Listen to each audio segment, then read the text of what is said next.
ดีท่านผู้ชมที่เคารพที่นี่สถานีไอฟรีดอมทีวีทำการออกอากาศจากเมืองสไปโรรัฐโอคลาโฮมาประเทศสหรัฐอเมริกาข้าพเจ้าริชาร์ด สัจมนมานั่งจัดทำรายการท่านผู้ชมวันนี้พวกเราก็มาพบกันในตอนบ่ายของมื้อวันเสาร์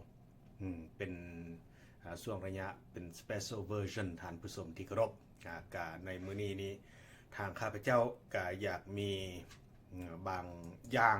บางเรื่องบางอย่างที่จะมานำเสนอต่อพ่อแม่พี่น้องประชาชนและพร้อมเดียวกันนี้ข้าพเจ้าก็อยากมีแนวเว้าแนวว่าในครั้งนี้นี่ข้าพเจ้าก็จะเน้นไปยังประเทศเพื่อนบ้านของพวกเราเส้นเดียวกันพี่น้องเพราะว่าเกี่ยวกับทางด้านสิทธิ human rights หมายคือว่าอยู่ทุกสถานที่อยู่ในโลกนี้พี่น้องเลยถ้าบ่อนใดบ่อนหนึ่งที่บ่มีสิทธิมนุษย์ขั้นพื้นฐานแล้วหรือว่ามีการล่วงเกินแล้วพวกเขาก็จะต้องได้ออกไปเว้าไปว่าบ่จำเป็นว่าจะอยู่ในทวีปอเมริกาอยู่ในแอฟริกายุโรปหรือเอเชียอยู่บนใดก็ตามประเทศใดก็อย่าถ้าหากว่ามีการละเมิดหรือละเมิดสิทธิขั้นพื้นฐานของประชาชนแล้วพวกเขาจะต้องได้ออกมาเว้ามาว่าพี่น้องเลยแล้วก็ในตอนนี้พวกเขามาเว้าเรื่องประเทศเพื่อนบ้านเสียก่อนพี่น้องในมื้อนี้นี่ก็ในตอนนี้ก็เป็นต้นแรงของมื้อวันเสาร์วันที่6เดือนออกัสต์ปี2016ท่านผู้ชมก็ภายในมื้ออื่นมื้อฮือนี้ก็จะเป็นมื้อที่ทางประเทศเพื่อนบ้านของพวกเราก็คือทางประเทศไทยเพิ่นจะมีการลงประชามติรับเอารัฐธรรมนูญว่าจะรับเอาบ่หรือว่ามาเป็นรัฐธรรมนูญบ่หรือว่าจะรับเอาบ่รับเอามาเป็นรัฐธรรมนูญอันนี้พวกเพิ่นก็จะมีการลงประชามติกันทั่วทั้งประเทศว่าสมควรหรือว่าบ่สมควรนั่นแหละพี่น้องเลยในช่วงระยะนี้ก็มีทางเจ้าหน้าที่กระทรวงการต่างประเทศของสหรัฐอเมริกาเพิ่นก็ได้มีการตุกเตือนคนอเมริกันของพวกเขาที่ไปเที่ยวเมืองไทยหรืออยู่ในเมืองไทยขอให้ระมัดระวังบอกว่าเรื่องการเดินทางบ่หรือว่าการไปสถานที่ที่มีคนจำนวนหลวงหลายบ่จังสั้นหันกะเพื่อความปลอดภัยหั่นล่ะท่านผู้ชมที่เคารพก็เป็น travel warning เป็นคำเตือนเฉพาะการเดินทางหรือของนักท่องเที่ยวจังซี่นี่นะ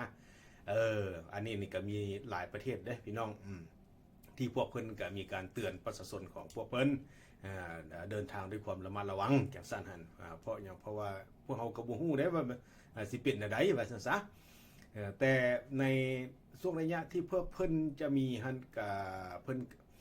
มีการลงประชามตินี้คือบรรดาแต่ละประเทศหั่นก็เตือนคนของไผของมันแต่ว่าจะเกิดหรือบ่เกิดจังซั่นหั่นก็หมายความว่าทางนายกประเทศไทยก็คือประยุทธ์จันทร์โอชานี้ก็จำเป็นต้องได้มาเพิ่นจะต้องได้มาเว้าจังซั่นมาว่าประเทศของเพิ่นหั่นจะเป็นจังได๋ว่ารักษาความปลอดภัยกุ้มหรือคุ้มครองได้บ่หรือว่าอีสิ่งต่างๆเพิ่นก็ต้องออกมาชี้แจงว่าจังซะแต่ในช่วงระยะที่เพิ่นออกแถลงข่าวชี้แจงนี้ เพิ่นพัดเว้าแนวนึงพี่น้องเพิ่นเว้าเพิ่นก็อันนี้นี่ก็จักสิว่าแนวใดล่ะพี่น้องเพิ่นก็มาเว้าเรื่องกลุ่มคนบ่ดีของคือสิแม่นอันนั้นกลุ่มคนบ่ดีของประเทศไทยว่าซั่นเพิ่นว่านั่นน่ะและเพิ่นก็ได้บอกว่าเพิ่นสิส่งไปให้ประเทศเพื่อนบ้านคือส่งไปให้ลาวแล้วเพิ่นก็เว้าภาษาลาวอีกเด้ท่านผู้ชมก็ในตอนนี้นี่ทางข้าพเจ้าเองก็อยากให้พวกท่านฟังไปพร้อมๆกันเบิ่งก่อนพี่น้องว่าเพิ่นว่าแนวใดจังน้อยว่าพี่น้องเพิ่นว่าโอ้ยข้าพเจ้าหาเรื่องเว้าให้เพิ่นซื่อๆดอกว่าจังซั่นว่าเพิ่นท่านประยุทธ์จันทร์โอชาบ่ได้เว้าแท้ว่าสิว่าพี่น้องฟังพร้อมกันสิก่อนหลังจากนั้นแหละพวกเฮาจังค่อยมาวิจัยวิจารณ์กันท่านผู้ชมอย่างสายตอนนี้ไม่ต้องเตือนใครให้ระวังประเทศไทยแล้วกันช่วงประชามติไม่ต้องกลัวนะศาลก็ดูแลอยู่นะเพราะฉะนั้นถ้าจะมีก็คนไม่ดีคนชั่วนะคนบอดีนะใช่ไหมคนบอดีจะส่งมาหาเพื่อนให้เพื่อนเราดูแลหน่อยเพราะว่าบางครั้งเนี่ยสิ่งต่างที่เราพยายามจะทำอยู่เนี่ยมันจะต้องมีปัญหาความขัดแย้งแน่นอนเพราะคนเห็นต่างคือเห็นต่าง แต่การเห็นต่างต้องไม่ผิดกฎหมายเนี่ยแยกให้ออกแค่นี้เอง ที่พลเอก ท่านผู้ชมที่เคารพก็เรื่องนี้แหละนะ พวกท่านก็ได้ฟังไปแล้วท่านผู้ชมอันนี้ก็เป็นคำเว้าของท่านประยุทธ์จันทร์โอชาที่เพิ่นเป็นนายกประเทศเพื่อนบ้านของพวกเขาท่านผู้ชมแต่ในช่วงระยะนี้เพิ่นก็บอกว่าจะส่งให้ลาวไว้จังซั่นสิเว้าลิ้นบ่หรือว่าเว้าแท้พวกเขาก็มาเบิ่งในช่วงระยะการแถลงการต่อนักข่าวนี่หมายคือว่าพวกเขาก็ฮู้อยู่แล้วว่าเรื่องนี้บ่แม่นการเว้าเล่นเด้อพี่น้องบ่แม่นว่าโอ้กำลังไปนั่งกินข้าวกันไปเว้าทางโต๊ะกินข้าวเฮฮาเว้าม่วนเว้าซื่นกันจังซั่นมันเป็นเรื่องนึงพี่น้องแต่กำลังนักข่าวออกมากำลังมาแถลงการเนี่ยจะบ่มีการว่าการเว้าลิ้นพี่น้องอันนี้เป็นลักษากลเพิ่นว่าจังซั่นแต่ในช่วงระยะที่เพิ่นบอกว่าว่าจังซั่นกลุ่มคนบ่ดีนี่อาจจะส่งไปให้ทางเพื่อนบ้านพี่น้องคิดว่าแนวใดพี่น้อง ข้าพเจ้าคิดว่าเรื่องนี้นี่แปลว่าก็โพดพี่น้องเว้าใส่กันโพดเพราะอย่างเพราะประชาชนผู้เห็นต่างมาว่าเรื่องผู้เห็นต่างสิก่อน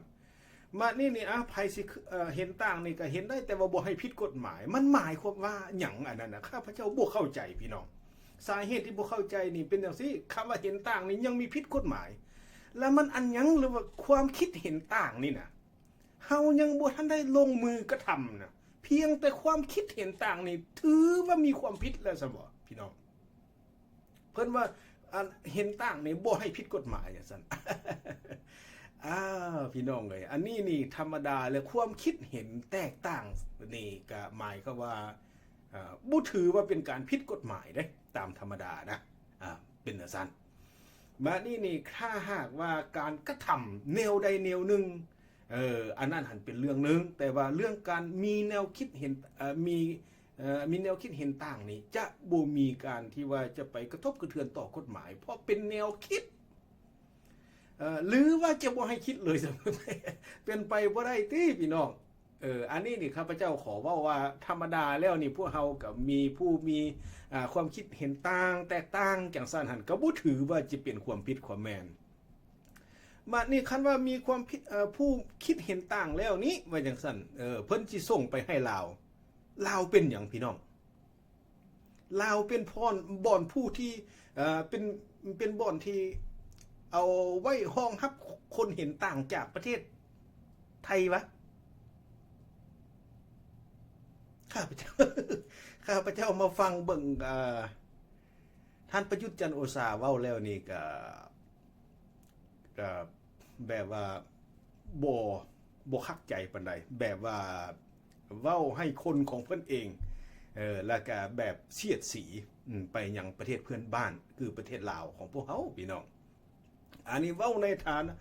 ลักษณะห่วมแล้วนะโดยรวมว่าซั่นซะแม่นเว้าเสียดสีเว้าเสียดสีไปใส่ว่าซั่นซะแต่ว่าอันนี้นี่ก็บ่ว่าแล้วแต่ถ้าหากมีเรื่องความเดือดร้อนจังซั่นบ่ว่าทางนี้แล้วบ่ว่าตั้งแต่ไทยมีความเดือดร้อนบางเทื่อก็ไป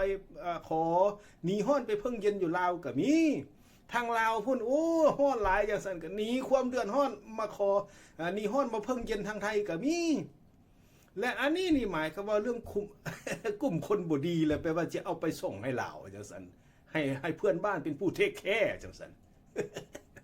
โอ้ยท่านประยุทธ์เลยหาแนวบ่เว้าเถาะอันนี้ข้าพเจ้าขอออกความเห็นอย่างซี่ว่าเรื่องผู้คนเห็นต่างนะ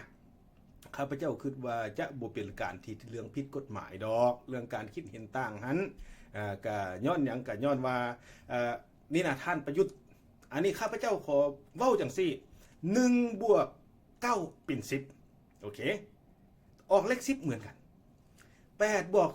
2ออกเลข10เหมือนกัน5 บวก 5เป็นเลข10เหมือนกันแต่ว่าต่างแต่ว่าจะเอาอะไรเอาหยังไปบวกหยังแล้วมันจะออกเลข10การคิดเห็นต่างก็คือว่าพัฒนาประชาธิปไตยแต่ในตอนนี้ก่อนที่ว่าเราจะได้เลข10นั้นบ่จำเป็นว่าโอ้9 บวก 1แล้วต้องให้ถึงเป็นเลข10แต่5 บวก 5นี่ผิดเป็นไปบ่ได้ท่านประยุทธ์อันนี้ขอเว้าจังสั้นซะ โบแมนว่าโอเค5+5นี่ผิดกฎหมายต้องเป็น9+1เท่านั้นจังถูกต้องตามกฎหมายโบแมนท่านประยุทธ์ธรรมดา5+5ก็ออกเลข10เหมือนกันบ่ได้ผิดกฎหมายการคิดเห็นต่างนั่นน่ะเป็นสิ่งที่เป็นกระจกเงืองเงาของพวกเราสะท้อนเงาของพวกเราและบัดนี้นี่คำว่าเห็นต่างแล้วพระสิถือว่าเป็นการเรื่องที่ผิดกฎหมายจังสั้นกะบ่เป็นกะบ่แม่นเรื่องแล้วพี่น้องเอ้ยอันจังสั้นกะบ่ถูกบ่ต้องละในฐานะพวกเฮาเป็นบ้านพี่เมืองน้องระหว่างลูกพี่ลูกน้องกันนี่ก็พวกเฮาก็บ่อยากให้ประเทศเพื่อนบ้านเฮาหันไปว่าจังซั่นคันไปเว้าจังซั่นแล้วก็เตรียมสิลงประชามติมื้ออื่นมื้อฮื้อนี่นะมื้ออื่นนี่เพิ่นก็สิเริ่มแล้วจักสิผ่านหรือบ่ผ่านว่าจังซั่นกลุ่มคนบ่ดีนี่เตรียมสิส่งให้ประเทศเพื่อนบ้านประเทศลาวเทคแคร์แล้วว่าจังซั่นมันแม่นอีหยังระบาดนี่คันว่าเฉพาะผู้ที่มี IQ สูงนี่แปลว่าบ่ทันได้ลงมือพวกเฮาก็พอฮู้เส้นประสาทแล้วได้หั่นน่ะว่าสิเฮ็ดหยังจังซั่นน่ะท่านผู้ชมอันนี้ล่ะพวกเฮาหันก็บ่อยากให้ว่าโอ้ผู้ที่เห็นต่างจังซั่นหันสิถือว่าเป็นความผิดทั้งหมดนี่มันเป็นไปบ่ได้เด้พี่น้องเอ้ยบัดมีความผิดมาแล้วเพิ่นไปทิ่มใส่ประเทศ ทิ่มให้ประเทศเพื่อนบ้านเป็นผู้เทคแคร์จังซั่นอันนี้นี่ทางข้าพเจ้านี่แม่นบ่เห็นพร้อมแหละคำเว้าของท่านประยุทธ์จันทร์โอชาที่เว้าไปมื้อ 2-3 มื้อที่ผ่านมาอันนี้ข้าพเจ้าก็ขอว่าจังซี่พี่น้องขอเว้าอย่างเป็นเปิดอกเปิดแปลนเปิดใจต่อการโลดว่าเกี่ยวกับเรื่องการที่ว่าผู้ที่ฮักประชาธิปไตยเรื่องการบวกและก้าวหาประชาธิปไตยคือตัวอย่างคือท่านประยุทธ์นี่ก็ว่าการกระทำของท่านประยุทธ์ทุกมื้อนี่เพื่ออยากก้าวไปหาประชาธิปไตยและทุกอย่างก็อยากได้ประชาธิปไตยเต็มใบทุกคนก็ก้าวไปหาประชาธิปไตยแต่ว่าผู้อื่นนั่นนะจะก้าวแบบอื่นจะเดินแบบอื่นจะฟ้อนแบบอื่นจะลำแบบอื่นผิดหมดแต่ต้องลำแบบประยุทธ์จังถึกท่านผู้ชมขอโทษท่านผู้ชมเพราะเป็นตาอย่างหัวแท้ๆพี่น้องอันนี้เนี่ยนั่นแหละข้าพเจ้ายังว่าถ้าหากว่าคันผู้อื่นนี้เอา6+4ว่าจังซั่นเป็น10นี่ผิด7+3ผิดบ้านนี้5+5ผิดมีแต่9+1ถึงถูกต้องมันเป็นไปบ่ได้ท่านประยุทธ์อันนี้ขอฝากเท่านั้นแหละอันนี้ในฐานะที่พวกเราเป็นเพื่อนบ้านกันขอให้พวกท่านขึ้นเบิ่งเด้ออันนี้เรื่องนี้เด้ออันนี้นี่ก็คันว่า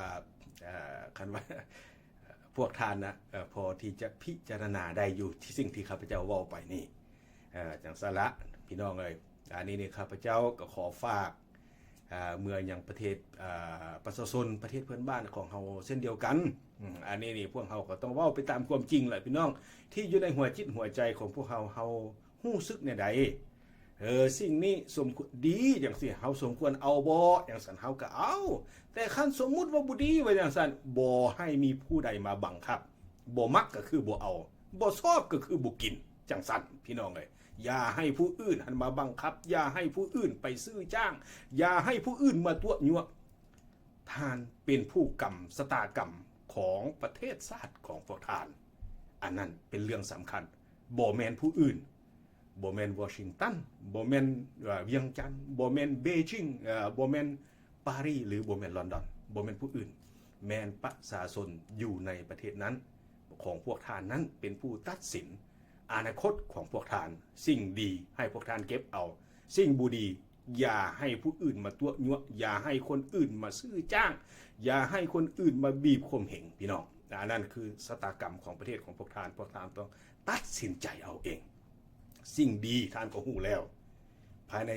6-7 ปีหรือ8 ปีผ่านมานี้พวกท่านก็ได้สัมผัสแล้วว่าสิ่งใดที่ดีสิ่งใดที่บ่ดีและก็ผู้ใดตัวผู้ใดหลอกลวงผู้ใดกระทำสิ่งใดพวกท่านสมควรหู้เมื่อแล้วเพราะอย่างเพราะว่าเทคโนโลยีหลายอย่างที่เผยแพร่ออกอยู่ในโลกออนไลน์และโซเชียลมีเดียพวกท่านหันรับทราบหลายกว่าข้าพเจ้าอันนี้แหละท่านผู้ชมเมื่อพวกท่านหันได้รับทราบและรับข้อมูลหลายกว่าข้าพเจ้าแล้วพวกท่านต้องใส่ สิทธิของพวกท่านนั้นให้เป็นผลประโยชน์ต่อประเทศของพวกท่านและอนาคตของพวกท่านพร้อมด้วยอนาคตลูกหลานของพวกท่านอย่าให้ผู้นั้นผู้นี้มาจูงใจได้เด้อพี่น้องเด้ออันนี้ในฐานะบ้านพี่เมืองน้องลาวกับไทยโบแมนตั้งแต่เป็นพี่น้องเดียวกันได้พี่น้องสายเลือดอันเดียวกันพวกเฮาก็ในนามที่ว่าผู้ที่ฮักประชาธิปไตยทางฝั่งประเทศลาวพวกเฮาก็เป็นห่วงนำพวกพี่ๆน้องๆสายเลือดอันเดียวกันทางฝั่งพุ้นแนวใดก็ตามในช่วงระยะที่มีการประชามตินี้พวกท่านก็เลือกเส้นทางของพวกท่านเอาดังที่พวกท่านชอบหรือท่านมักประการใดสิ่งใดพวกท่านก็เลือกเอาอันนั้นคืออนาคตของพวกท่านอันนี้ก็ด้วยความเป็นห่วงจากพวกเฮานี่พวกเฮาก็ได้มีการที่ออกมาเว้ามาจาเท่าที่ข้าพเจ้าเว้าไปที่ผ่านมานี่ละท่านผู้ชมที่เคารพอันนี้นี่ก็เทิงใดๆก็ตามหลังจากแล้วประชามติทุกอย่างผ่านพ้นไปพุละข้าพเจ้าจึงสิได้ออกมาเว้ามาจากับพี่น้องทางผู้ที่ฮักประชาธิปไตยอีกในรอบที่2ครั้งต่อไปส่วนเฉพาะวันนี้ข้าพเจ้าขออำลาพวกท่านไปก่อนพบกันใหม่ในโอกาสหน้าข้าพเจ้าริชาร์ด สมอนขออำลาพวกท่านและขอกล่าวคำว่าโชคดี